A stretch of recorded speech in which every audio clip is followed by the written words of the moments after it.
The Bolts had disposed of their first two opponents with relative ease. However, waiting for them in the conference finals, a more formidable foe. Obviously, they played very well down the stretch.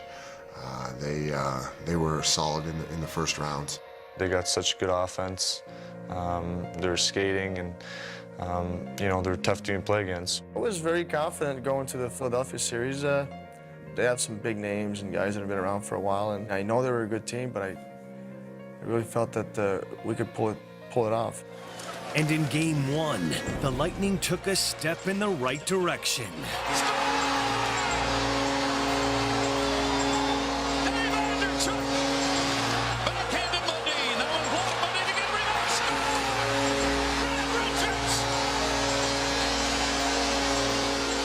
In Game 2, Tampa encountered something they'd yet to see thus far in the playoffs.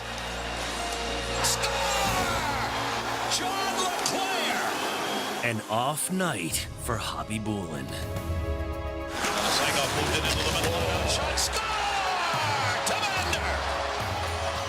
A 6-0 lead. Suddenly, question marks where there had been none.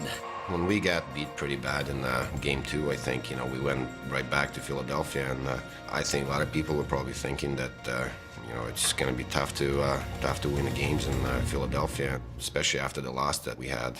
And considering the Flyers had yet to lose at home this postseason, Tampa needed to make a statement in Game 3. John Tortorella, the coach of Tampa Bay, talked about it today. He said, our best players have to play their best. A pair of early goals staked Tampa to a 2-0 lead. But when Keith Primo closed the gap early in the third, one of Tampa's big guns stepped up. Look out! Here's LeCavalier! Vinny LeCavalier scores! LeCavalier comes right back! They hadn't even stopped cheering the Primo goal, and LeCavalier sets them down. Oh, baby, is this a high-octane play? And any doubts about Hobby Bulin were erased this night.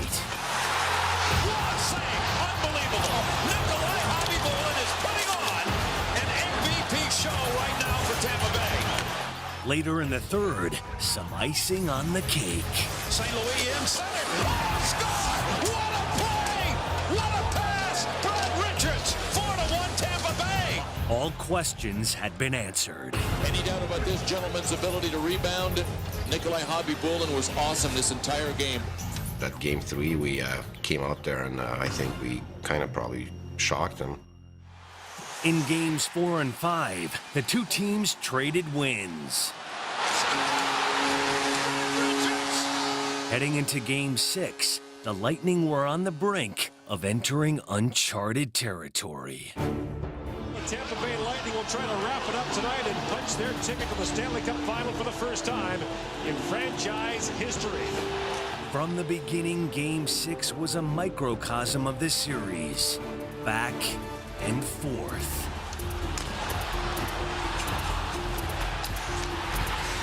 With his team trailing 3-2, Fedotenko nearly delivered the Lightning into the finals, single-handedly.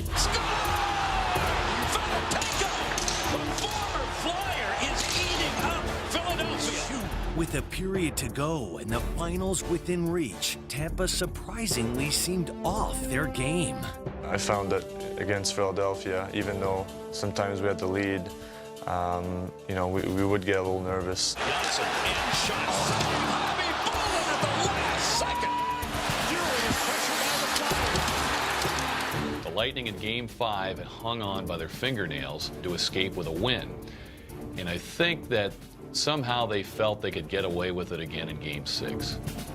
You could just feel it on the bench. We were almost done. We were almost going to the finals. 2 minutes left to go in the third period. Tampa Bay leading at 4-3. Primo got it away to Commander. A shot.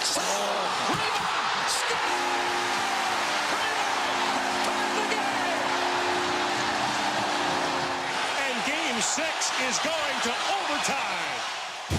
Now, what was once so close seemed far, far away. Ronick lets it go. Primo draws inside of the net. Ronick shot.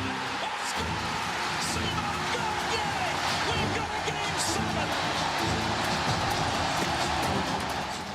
back and forth there all game, and then we just collapsed there late in the third and in overtime, and we got to regroup real quick. There's no time for to look back, and there's no time to be afraid of Game 7s because it's upon us, and we got to look the devil in the eye and go right after it. In theory, yes, but not everyone was positive that this young group would respond. I'll be honest with you, I was petrified of how our team was going to bounce back because that was a tough one to eat. And I wasn't sure how they were going to react. It's happened to me quite a few times where I haven't been, my teams have not been able to rebound. I'm on the other side a lot.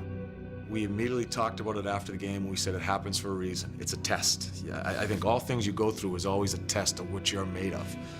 And we had an opportunity to play a Game 7. We immediately looked as an opportunity. You go back to 82 games of regular season to fight for that home ice, that Game 7, and we got it at home. And that's big. With their faithful urging them on, the Lightning knew this game would be a battle, and an early power play was just the thing to settle them down.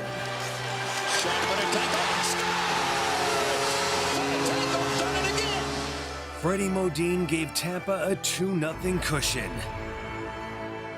But when the Flyers pulled to within a goal, the Lightning were faced with a moment of truth. I think the thinking was going into Game 7, look, lesson learned. And we tried to stay back and just sit on a lead. That's not our style. We can't play that way and succeed. We're not going to do it again. Well, they're not backing up as they did in Game 6. Drop it, shot, side, Richards denied. And when the Flyers did have chances, the defense stifled them at every turn. 15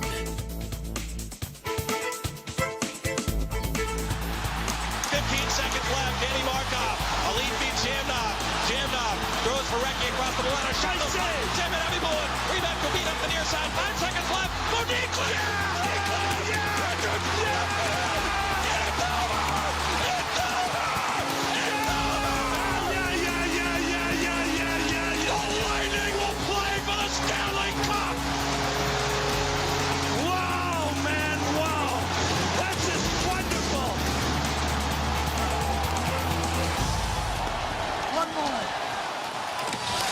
Following the win, the celebration was on in the dressing room, and the effect of overcoming the Flyers was evident.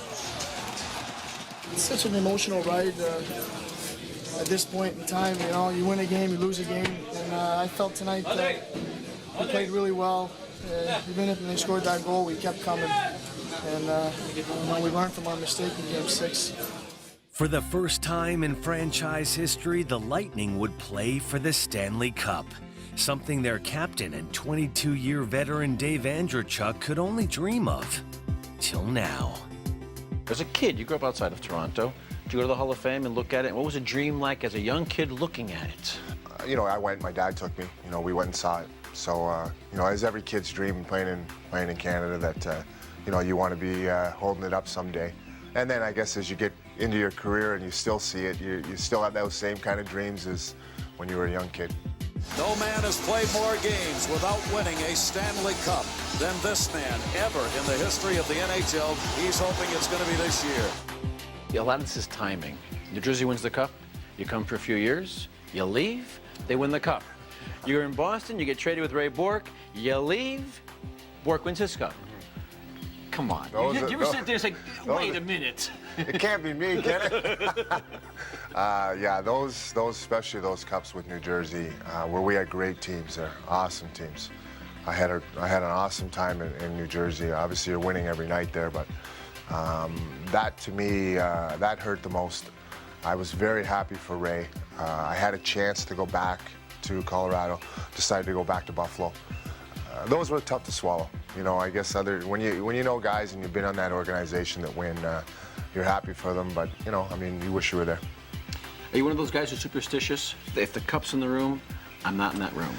Not in the room, but I've never touched it. I've been to the Hall of Fame quite a few times. I've had my picture taken with it, I think, but I've never actually touched it. Leave it over there. Yeah. Okay, let's go back then to that kid and every hockey player's dream.